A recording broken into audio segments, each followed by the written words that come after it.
I done this like 4 times and keep losing the videos. I'm gonna give you a simple breakdown, a video I wish I would have found when I started this. Cause you can't, I mean you can now, but you can't really still find that much. It's a stock 4.0 header from eBay from like 4 years ago that I wrapped like 4 years ago. It's factory exhaust, comes down. I cut it right there and just flipped it around. It originally went that way. I put a V-band right there because of where I run mine up here behind my alternator, it wouldn't go in one piece. Most people run them up right there where their oil filter is at, and they move their oil filter. I didn't want to do that, so I run mine, I don't know if you can see it, up here behind my alternator. Yeah, it hits right there. I gotta move it, finagle it a little bit. That's also where I put my oil drain from the turbo in. I'd recommend doing it further back here somewhere, just for easeability. Not easeability really, but kinda at the same time.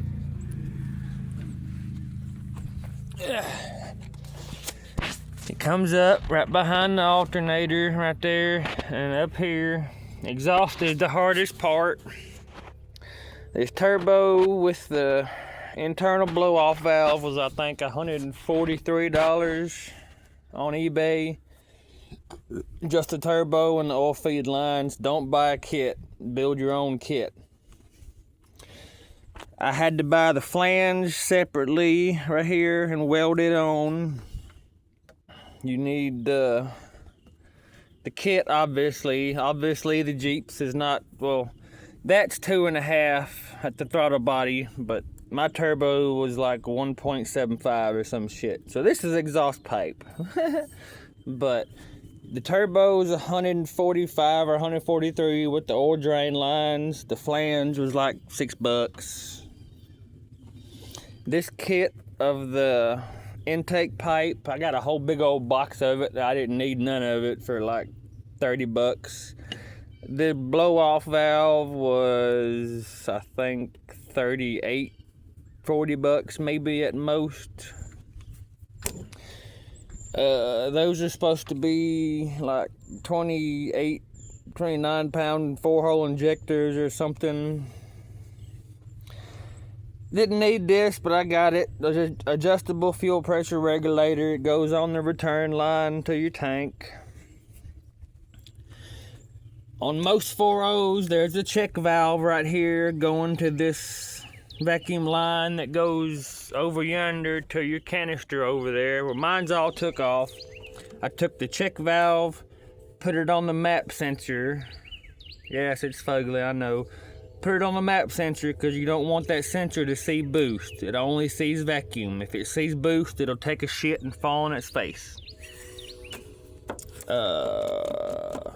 For the extra fuel, this is very crude, temporary. Another injector up here shooting fuel in. Video I went by building my thing off of have a boost switch within this mess of vacuum lines. So as soon as it sees boost, it kicks that switch on and throws more fuel to it. I got mine wired to a toggle switch right now inside. That helps, that makes a whole difference. More fuel in the top end, that does it. That's what blew my rings. Well, it didn't blow them, but fucked them up. So, 145, $40, let's just say. You don't really need the injectors, the flange, and that's really it. I mean, I'll send you videos of my eBay cart and shit, the list here in a minute. But yeah, I'm just trying to help explain shit that I wish somebody would have helped me with when I started, instead of being a dick like people are on Facebook, you know.